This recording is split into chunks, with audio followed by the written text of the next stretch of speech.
Hello everyone, my name is Samvel Kocharyan, and today I will tell you a bit about my journey at Kaggle. The name of my presentation is The First Days of Kaggle, and that is the beginner's experience and 15 lessons I learned there. Two words about myself, about me, who am I? That is my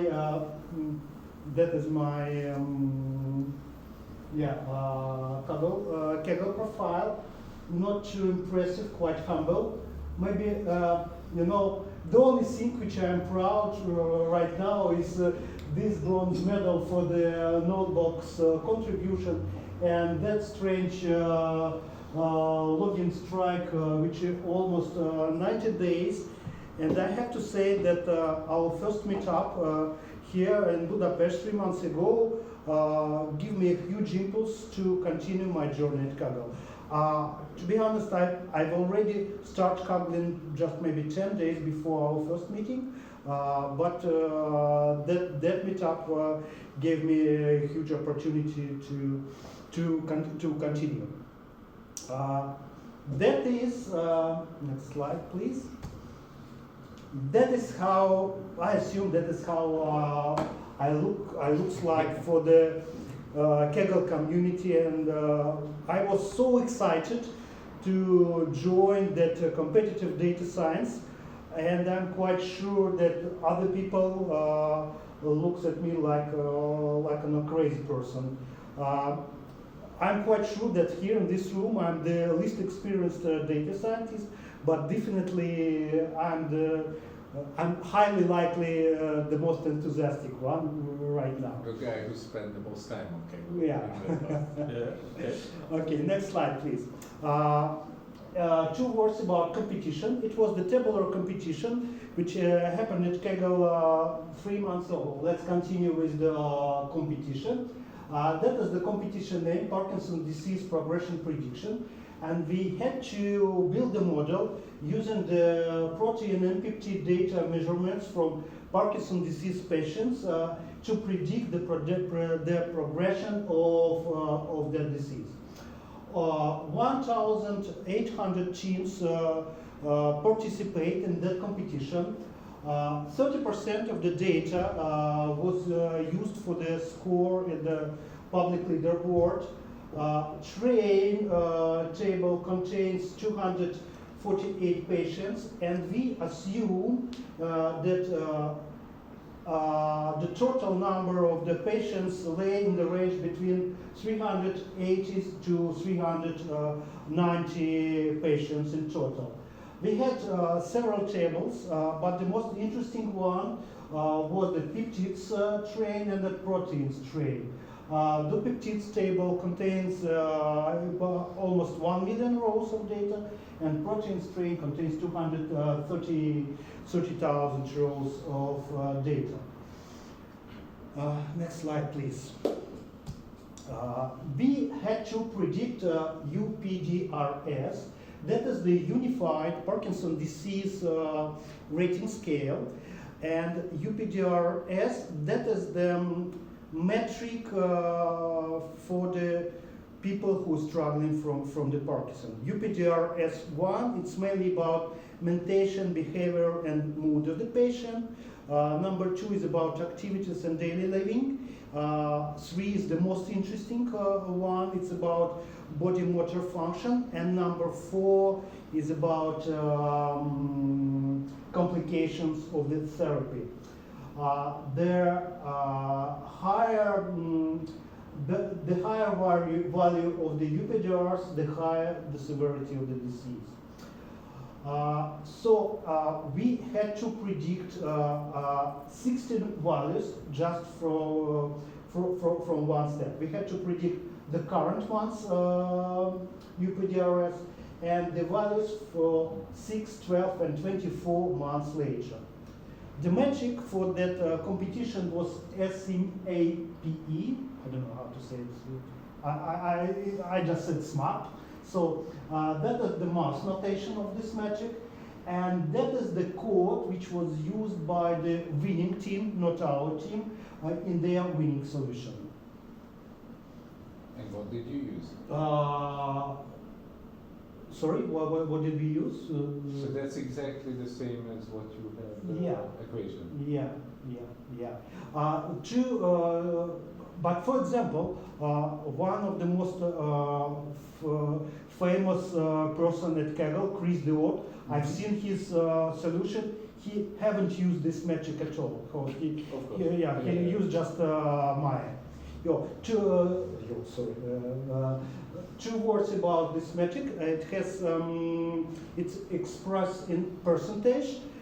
It has some limitations, for example, such as sensitivity to zero values, and it penalizes us for large errors.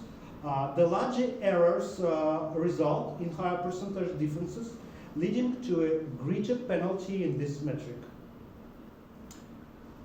So that was the target, is for UPDRS Yes. in the 4 time slots or time thing, and the input was the bids and whatever you had before, right? Yeah.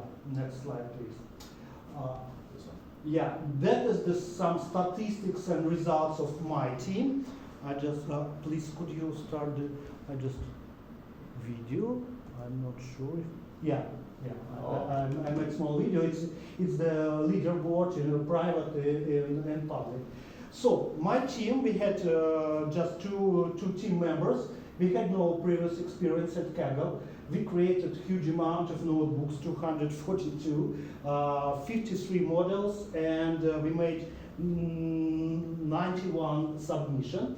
And here I just want to share with you that we was, to be honest, not far away from the medal zone. As you can see, that is our team score, and that is the score for the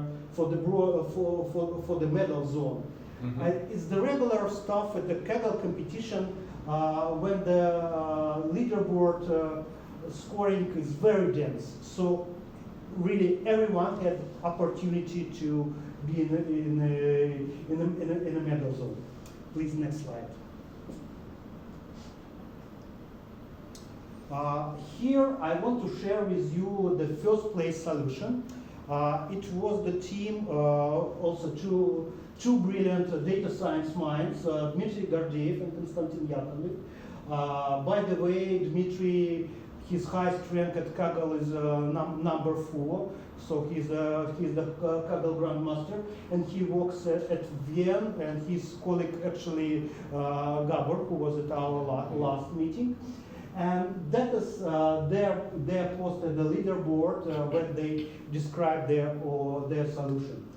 Unfortunately, their solution didn't use the proteins and peptides data at all. Yeah, that was Mistake. What? That, So they don't use it. they don't use it, yeah, and that was such a huge disappointment for most of the teams. So they use they realized that there are not the gold features, but very important features, this one, indicators, whether the patient's visits occurred on the 6th, 18th, and 48th months, and count of number of previous non-annual visits, 6th and 18th, which could help them to distinct the group of healthy patients from the patients who struggle from the Parkinson's disease.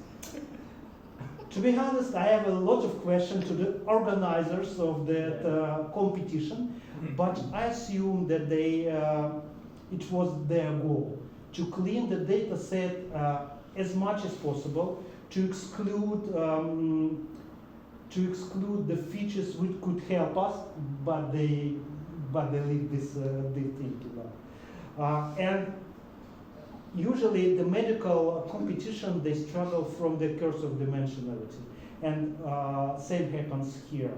My team, as all other teams, they try to find the key in the peptides and proteins, and only 18 teams found these gold features which helped them to be on the top. Maybe later I will show you what was the difference between teams who use these features for the prediction and genes who use the peptides and proteins. I opened maybe the small secret that Dmitry and Konstantin give us their acceptance that maybe they will join our meeting soon or later in person or online. So that's good, but definitely they won't present this. I hope. Because you see, they tried hard to find any signal in proteins and peptides, but it was unsuccessful. But but the organizers they had such a huge budget that they can afford themselves to organize. I think 10 or 15 competitions at Kaggle, and so for them it's okay. It's also the outcome. If we don't find the connection between the between the UPDR score and the proteins and peptides, it's also the answer for the hypothesis, because at the moment humanity had no idea what is the starting point for all that stuff for the people who struggle from the but this is not helping the humanity yeah, that much, right? But it's the answer for the hypothesis. There is no connection. Okay. Yeah, it's like a correlation but no causation, I think. Yeah, exactly. Cancer was the same protein and peptide. So we were yesterday, or not yesterday, on Tuesday on this Budapest ML forum where Turbine AI, one of the Hungarian startups here in Budapest, was Cursor inside cancer research, where they looked at the molecular structures of peptides and proteins to predict cancer. Yeah, it's a very regular stuff now because we have enough computational power to explore peptides and proteins permutations to predict very difficult things. They use the graph structure exploration, so they looked at different structures of peptides and proteins. It was the same kind of thing, but much more complicated. We've tried a but lot. They didn't tell anything about which months the patient visit is happened, because that's definitely it's not annual. I guess there is an annual screening visit for everyone, for the healthy guys and non-healthy guys. Yeah. And if you are not healthy, then you have more visits or at different time points. And yeah, it's more like you're a female or children. So and did you come? It's like, did you come because you had a serious illness? That's the reason you are coming, or it's just pre-screening or screening, right? Yeah. Basically, this is what they find in the database. Yeah, exactly. Wow. Exactly. We had a lot of approaches, so I can even tell you how many different techniques we tried to find that correlation between and do you know why this very small set of training data was there? Like only 200 or maximum less than 400, right? That is the regular stuff with the medical competitions. As I know, it's very difficult to get the permission to publish the data which is connected to personal health. We have the organizers, they have to clean the data to get the acceptance from the patients. So you can even find the article at the archive.org about that course of dimensionality in the medical competitions. And just one more thing which I would like to mention here, that organizers, 10 minutes left. Really? Oh. Yeah. Oh. Even? Okay. So even the organizers. No more minutes. Because the break. The organizers they even exclude from the data alpha-synuclein, which is very important protein for the Parkinson disease. So let's move to So, sorry, Alejandro. It means that you will be coming a bit later, right? 15 minutes later, I think, right? I'll try to save your time, guys. No. It's very interesting. Okay, so now I'm ready to go to the funny part of my presentation about lesson I learned. Please, next slide. Yeah, so the lesson number 1, effective solution can be very simple. Yeah, that's what we seen at the solution of the winning team. In my opinion, it's really a process to learn how to eliminate, the redundant data and find answers in the very basic baselines. One question, sorry. Yeah. So you said that there are more teams that have used this visits data to get the higher, better results. So are there any teams which have used the combination of this protein data also and the visits also? Yeah, there were a lot of solutions which use different combinations, but the very basic statistical approaches gave us much more effective results. Lesson number 2 is that this one, yeah, that the competitive data science will take all your free time. In my case, it's really true. I can't even tell you how many hours I spent during this competition. Lesson number 3, sometimes I realize myself like this crazy guy because the tree of hypotheses and possible options that started to grow indefinitely, and my advice that soon or later everyone needs the system for the tracking experimental results, and probably the Git will be not enough for that. In my case, I use the Excel file which holds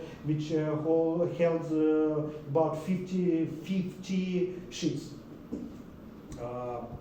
And from here we move to the to this lesson, just how to start it. Yeah. You will probably spend a lot of time on ideas that will not work, but that will be your invaluable experience. That's my favorite video from LinkedIn. Definitely, I would prefer to be on that part of that table. That's the reason we are not going for PhD. Exactly. Yeah. That's why I don't. Next one. So next one, we always have opportunity at Kaggle to search for the similar competitions in the past and learn the winning techniques. So find the similar competitions and apply the solutions. Don't rely on other people exploratory data analysis, because the first things which happens at the very beginning of the Kaggle competition, that everyone starts to publish their data analysis. So you have to ask your own very weird questions about data. So ask your questions, find the answers, and that could be very insightful for your competition. Lesson 8, my favorite one. Do you know what is the rubber duck debugging? Yes. Okay, so What is it? It's so the rubber duck debugging, that is the idea. When you struggle in your code, you have to put, for example, rubber duck near your screen and describe to this duck all your complications in a very basic way. Yeah. So and somehow in these very basic explanations you will find the answer. And I've changed a bit this technique, and I start to explain my mission at Kaggle to the people who are far away from the data science. And that simple explanations and their simple questions often give me the valuable experience. Lesson 9, shakeups happens. That is the usual stuff at the Kaggle. That's, for example, what happens with leaderboard at our competition. Someone jump up to 1,000 positions, someone fall down to 500 positions. Here, lesson number 10, I'm almost in the end. If that is the code competition, now we see the code competition much more often at the Kaggle. So get ready to the blind battle because the code competitions, they have API for the submitting the solutions, and you don't send just the file with your submission.csv. You send the code, and you can get from the API. You have the error without any explanations. You had the error in the code, or you had the error in the score, and that's it. And you have to spend a lot of time. In our case, we spend maybe 40% of our time trying to debug what's wrong with that code. And even that error solutions, they count as the submission. That is not a disaster for the competition which has just 5 submissions per day, but now I'm competing on the competition which have just 1 submission per day. So if I send a... but why didn't you test it in Kaggle? You run the notebook?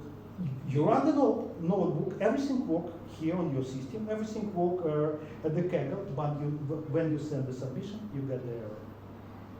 The setup is different on the computer? We had no idea what happens because the API is like a firewall. They don't load the same packages or whatever. Yeah, different version.